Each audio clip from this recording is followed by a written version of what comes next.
আসসালামু আলাইকুম। আহ, আজকে আমি আপনাদেরকে সি প্রোগ্রামিং এর অ্যাসাইনমেন্ট অপারেটরটা দেখব। তো চলেন আমরা সর্বপ্রথম ভিজুয়াল স্টুডিও করে চলে যাব।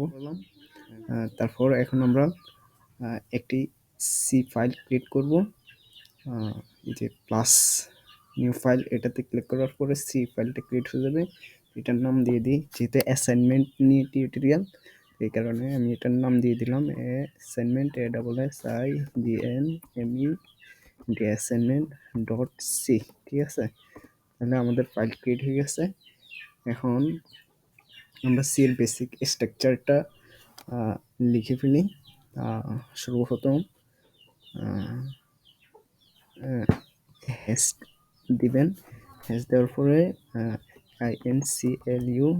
include stdio ডট এস, এই হেডারটা ইউজ করবেন।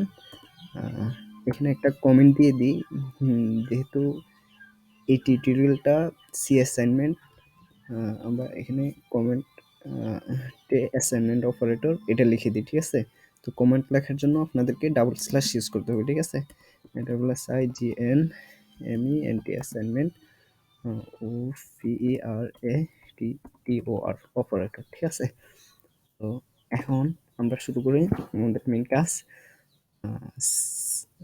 সি এর বেসিক স্ট্রাকচারটা লেখা। প্রথমে একটা ফাংশন লিখতে হবে, int মেইন ফাংশন, তারপর কার্লি ব্রেসেস দিতে হবে। এটাকে আমরা বাংলাতে প্রথম বন্ধনীয় বলে থাকি। তারপর একটা থার্ড ব্র্যাকেট দিতে হবে। ঠিক আছে,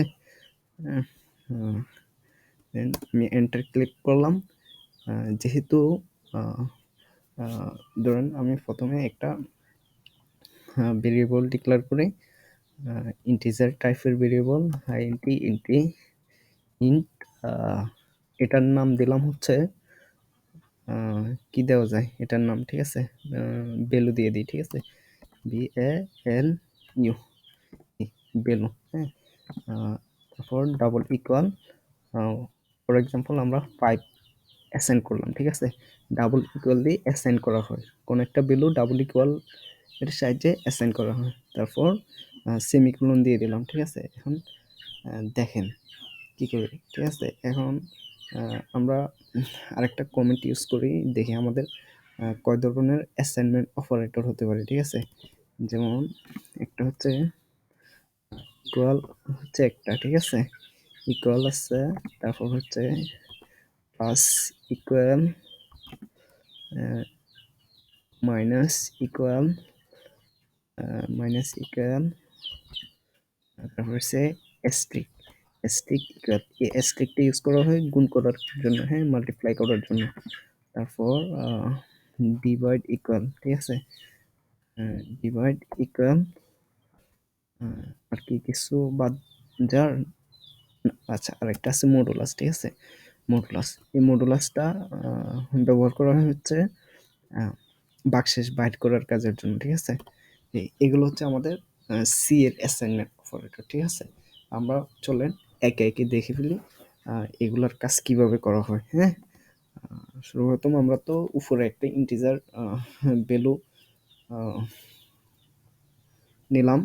এখন এটাতে দেখাই। ঠিক আছে, এটাতে আমরা অ্যাসাইন করি, নতুন ভ্যালু অ্যাসাইন করি। ঠিক আছে, মনে করেন আমরা ডাবল ইকুয়ালের সাহায্যে তো 5 অ্যাসাইন করলাম। ঠিক আছে, এখন আমরা আচ্ছা, তাহলে আমরা সর্বপ্রথম প্লাস ইকুয়ালের কাজটা দেখে ফেলি। আমরা তো উপরেই ইন্টিজার দিয়ে একটি ভ্যালু অ্যাসাইন করে নিচ্ছি, 5টাকে এই যে ভ্যালুর মধ্যে অ্যাসাইন করে নিচ্ছি। ঠিক আছে, তাহলে এখন যদি আমরা ভ্যালু হ্যাঁ আছে, ভ্যালু প্লাস ইকুয়াল 2 দিয়ে থাকি, তাহলে আমাদের ভ্যালুর মধ্যে কিন্তু আরো 2 এক্সট্রা যোগ হয়ে গেছে। ঠিক আছে, এখন আমরা এটাকে প্রিন্ট করে ফেলি, দেখি প্র্যাকটিক্যালি, দেখি রান করাই আমাদের এটা অ্যাসাইন হয়েছে কিনা। প্রিন্ট এফ সাহায্যে ভ্যালুটাকে প্রিন্ট করবো, ঠিক আছে। যেহেতু এটা একটা ইন্টিজার ভ্যালু, তো এই কারণে পার্সেন্ট ডি ইউজ করা লাগবে, ঠিক আছে। পার্সেন্ট ডি আমরা এটা ব্যাকওয়ার্ড স্ল্যাশ এন ইউজ করে একটা নতুন লাইনে প্রিন্ট করার জন্য, তারপর ভ্যালুটাকে দিয়ে দিই যেটার মধ্যে আমাদের মানটা স্টোর করে রাখছি, ঠিক আছে। এল ইউ ভ্যালু সেমিকোলন দিয়ে লাইনটা শেষ করে এবং লাস্টে রিটার্ন 0 দিয়ে দিই, আর রিটার্ন 0 দিয়ে দিই। তো এটা হচ্ছে আমাদের প্রোগ্রাম। এখন আমরা এটাকে রান করে দেখি। আমরা ভিউতে যাই, ভিউ থেকে টার্মিনালটা ওপেন করে দেন এটাকে রান করি, ঠিক আছে। এটা আছে রান করার পরে কি আসে দেখি। আচ্ছা, আমাদের প্রোগ্রামটা রান হয়েছে, কমপ্লিট কম্পাইল সাকসেসফুল। এটা 7 প্রিন্ট করছে, ঠিক আছে। দেখেন আমাদের ভ্যালু কিন্তু 5 এসএনএস ছিল প্রথমে, তারপর আমরা প্লাস ইকুয়াল অপারেটর ইউজ করে 2 এসএন করছি, ঠিক আছে। তাহলে এই হচ্ছে প্লাস ইকুয়ালের কাজ। তার পরবর্তীতে আসে হচ্ছে মাইনাস ইকুয়াল, স্ট্রিক ইকুয়াল, বাগ ইকুয়াল আর মডুলাস ইকুয়াল, ঠিক আছে। এগুলোর কাজগুলো দেখে ফেলেই প্লাস ইকুয়াল তো দেখলেন, ঠিক আছে। এখন আমরা যদি মাইনাস ইকুয়াল দিই দেখি কি হয়। মাইনাস ইকুয়াল, তাহলে মাইনাস ইকুয়াল দিলে কি হবে, এখন এই 5 ভ্যালু থেকে 2 মাইনাস হবে। মনে করেন আমরা 3 মাইনাস করতে চাই, ঠিক আছে। 3 করে নিচের দিকে আসবে, তাহলে 3 দিয়ে দিলাম, হ্যাঁ। তাহলে এখন এটাকে যদি আমরা আবার রান করাই, তাহলে এখন আমাদের আউটপুট আসবে হচ্ছে 2। দেখেন আমাদের আউটপুট 2 আসছে, ঠিক আছে। আমরা যেভাবে চাচ্ছি ওইভাবে হচ্ছে। এখন আবার স্ট্রিক ইকুয়াল মানে গুণ করার জন্য যেটা ইউজ করা হয় আমরা ওইটা ইউজ করি, ঠিক আছে। এখন স্ট্রিক ইকুয়ালটা ইউজ করে দেখি কি হয়। আচ্ছা, সর্বপ্রথম আপনাদেরকে স্ট্রিকটা দিতে হবে, স্ট্রিক ইকুয়াল 3। আমরা 5-এর সাথে 3 গুণ করে দেখবো, ঠিক আছে, অ্যাসাইন করবো। তাহলে এখন যদি এটাকে অ্যাসাইন করি, অ্যাসাইন করার সাথে আমাদের টার্মিনালে এটার আউটপুট আসবে হচ্ছে 15, হ্যাঁ 15 আসছে, ঠিক আছে। ঠিক সেমভাবে আমাদের স্ল্যাশ ইকুয়ালটা ইউজ করা হচ্ছে ভাগ করার জন্য, স্ল্যাশ ইকুয়াল মডুলাস ইকুয়াল, এগুলো ঠিক সেমভাবে কাজ করে। তো এই হচ্ছে আমাদের